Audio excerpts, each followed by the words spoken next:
This week I wanted to answer a question about light leaders. What's a light leader? Well, either you're born when the sun is in the sky or when the sun has set. And yes, there can be a particularly challenging situation when the sun is like halfway in the sky and halfway set or halfway rising, but halfway hasn't risen. So those times are really challenging. And we make a call on the app in terms of our calculations of that. But just the bare bones of it, if you're born at night, the moon is what we call your light leader. And if you're born in the day, the sun is what we call your light leader.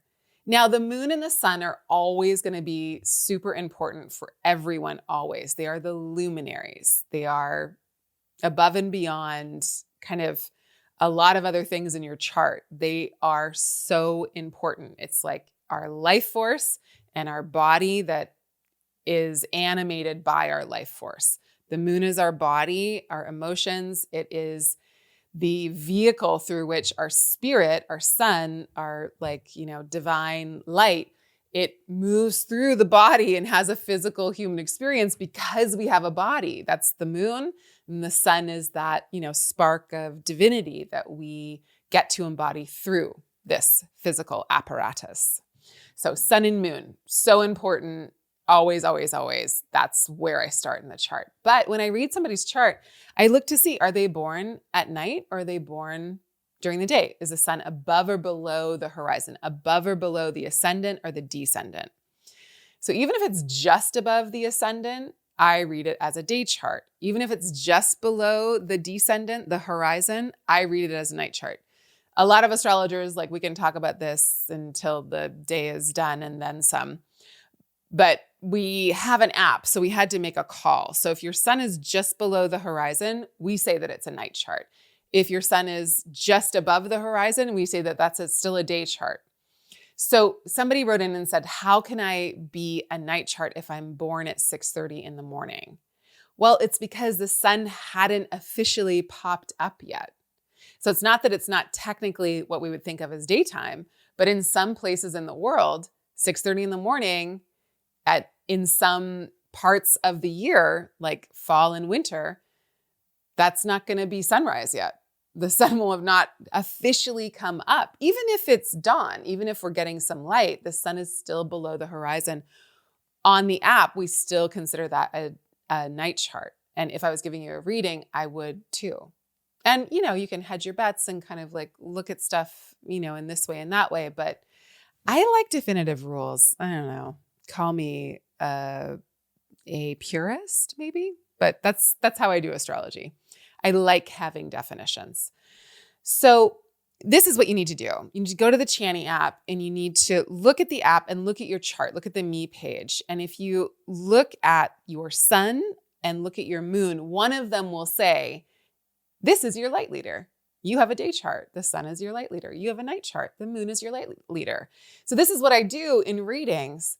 If you have a night chart and the moon is your light leader, I'll go to your ascendant first, always. I always start with the ascendant. That is the entry point of life. That is what, sets up the entire thing. That is your motivation for living. Anything in the first house is going to be so paramount to me. Then I talk about the ruler of your ascendant because that's where your life is being driven towards, wherever the ruler of your ascendant is. That's the area of life I know you have to go to. And then I go to your light leader. So if you're born at night, I'll go to your moon first. So if you have a reading with me and you're a night chart, I might not get to your sun until 35, 40 minutes into the reading, depending on what else is going on. But I won't get to you have a sun in Aries and all that whole prototype for a long time because there are other things that I think need to take precedence. Not that it diminishes the importance of the sun or the moon, but it's just that if you have a night chart, your moon is in charge. Your moon is in charge, Venus and Mars. Those are the planets that can do the most for you in the most kind of direct way. If you have a day chart, your sun, Jupiter, and Saturn, those are the planets that can do the most kind of definitive, straightforward work for you in the world. And I want to know if the day planets are in a good position in a day chart, and I want to know if the night planets are in a good position in a night chart. Mercury is the queerest planet of them all. It can be a day planet or a night planet, depending on its phase, depending on its situation. Whole other conversation. But just so you know, Mercury goes in between. Mercury is both and all the other things. So in this paradigm, in traditional astrology, we see things in terms of teams. And it's a really fascinating way to look at your chart. And we do it in the Chani app. So if you are a day chart, pay special attention to your Sun, Jupiter, and Saturn. If you're a night chart, pay special attention to your Moon, Venus, and Mars, because they are your tickets. It's not that the other planets aren't important. It's just that these groupings of planets have a special affinity with each other. And whatever your group of planets is, you'll probably just notice how dominant they are in your life and what they can help you to do. And then I look at the other planets as secondarily important. They're no less important, but they are, I know I just said two things that contradict each other. All planets are important. I always want to know what they're all doing, but it is a way to categorize like which ones are going to help us directly get to the things we want to do. And then the other grouping of planets is still supporting and also attacking. This is the other thing.